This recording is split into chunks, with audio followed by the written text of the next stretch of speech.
एक माँ जब बूढ़ी हो गई तो अपने प्रेमी के सामने अपनी बेटी को ही उसकी हवस बुझाने के लिए परोस दिया।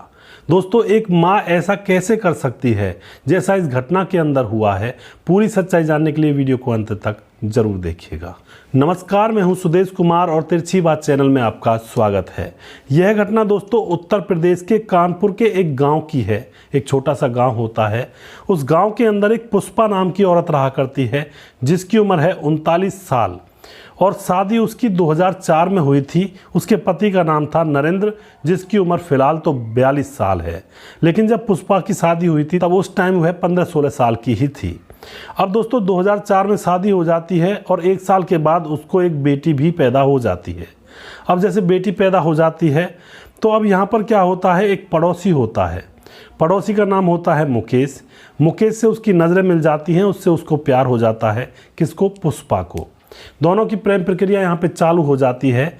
अब धीरे धीरे गांव वालों को भी पता लग जाता है। जब कई बार मुकेश पुष्पा से मिलने के लिए उसके घर में चोरी छिपे जाया करता है तो गांव वालों को भी पता लग जाता है कि मुकेश और पुष्पा के बीच में अवैध संबंध बने हुए हैं। अब यहाँ पर धीरे धीरे यह बात पुष्पा के पति नरेंद्र को भी पता लग जाती है। दोस्तों, जब घर के अंदर कोई कबाड़ा होता है तो घर वालों को सबसे लास्ट में पता चलता है, पड़ोसियों को, गांव वालों को सबसे पहले पता चल जाता है। ऐसा ही यहाँ पर होता है। पुष्पा की प्रेम कहानी मुकेश से कई महीनों तक चलने के बाद अब नरेंद्र को सबसे बाद में पता चलता है। नरेंद्र अपनी पत्नी पुष्पा से लड़ाई करता है और 2005 की यह बात है। 2005 में वह अपनी पत्नी पुष्पा को और जो 1 साल की बेटी हो चुकी थी उसको, दोनों को घर से बाहर निकाल देता है और कह देता है कि मुझे तुम चाहिए ही नहीं, मुझे तू सोने की भी नहीं चाहिए, तू घर से निकल जा, हमारा परिवार ऐसा नहीं है जो एर गैर काम करता घूमे। यहाँ पर पुष्पा अब अपने घर से निकल जाती है तो उसको और ज़्यादा मौका मिल जाता है और अपने प्रेमी मुकेश से कहती है कि मैं तो घर से बाहर निकाल दी हूँ। तो मुकेश के पास वह रहने लगती है। मुकेश उसको प्यार नहीं करता था, वह तो सिर्फ और सिर्फ अपनी हवस को बुझा रहा था उसके साथ। तो वह उसको रख लेता है और उसके पास रहते रहते अब पुष्पा को 17 साल गुजर जाते हैं। 17 साल तक मुकेश उसके साथ मौज मस्ती करता रहता है और उधर पुष्पा की बेटी भी अब जवान हो जाती है, 16-17 साल की हो जाती है, 17-18 साल की।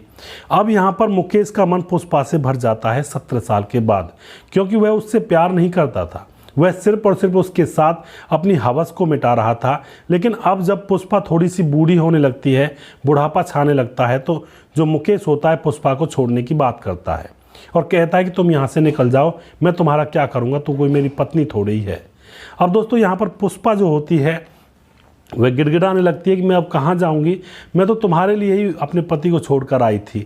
अब यहाँ पर मुकेश उसके सामने एक शर्त रख देता है कि मैं तुझे छोड़कर नहीं जाऊंगा या फिर तुझे घर से नहीं निकालूंगा, तू अगर अपनी 18 साल की बेटी से मेरे संबंध बनवा देगी। तो यहाँ पर दोस्तों माँ अपनी बेटी का सौदा अपने प्रेमी से कर बैठती है और फिर अब अपनी बेटी से कहती है अपने प्रेमी के पास सुलाने के लिए।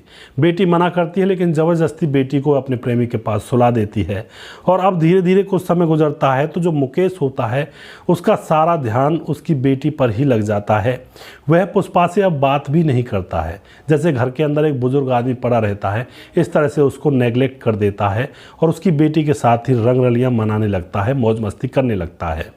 अब यहाँ पर पुष्पा को बड़ा बुरा लगता है।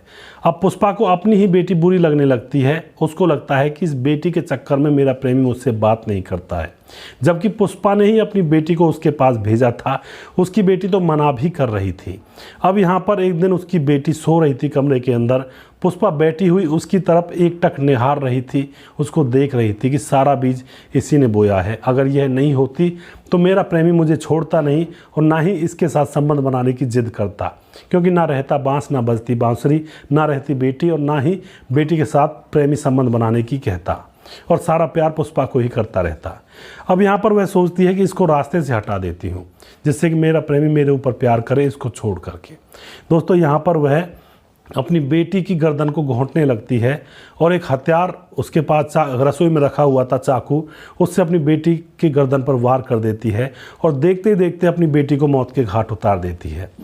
शोर शराबा सुनने के बाद मुकेश उनके घर में आता है और उसके कमरे में आता है और देखता है कि वहाँ पर पुष्पा ने अपनी बेटी को मौत के घाट उतार दिया था। यह देखकर मुकेश भी सहम उठता है और पुलिस के पास फ़ोन कर देता है। पुलिस के पास जैसे ही फ़ोन किया है तो पुलिस वहाँ पर आती है, आकर सारा मामला जानती है। उस लड़की की डेड बॉडी को पोस्टमार्टम के लिए भेज दिया जाता है और जब सारा मामला पुलिस को पता चलता है तो पुष्पा और मुकेश दोनों को अरेस्ट कर लिया जाता है। उनसे कहा जाता है कि तुम दोनों की नासमझी के कारण एक बच्ची की जान चली गई। तो उन दोनों को अरेस्ट करके उनको जेल में डाल दिया जाता है। उनके ऊपर विभिन्न धाराओं में मुकदमा दर्ज भी किया जाता है।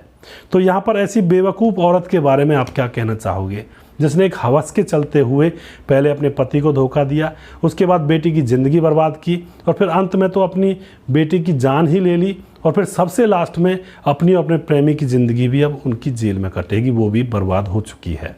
तो अवैध संबंधों के चलते हुए बहुत सारे घर तबाह हुए हैं, बहुत सारे लोग बर्बाद हुए हैं। तो मैं बार बार कहना चाहता हूं कि अवैध संबंधों से बिल्कुल दूर रहें, वरना घर बर्बाद होने में 1 मिनट का भी टाइम नहीं लगता है।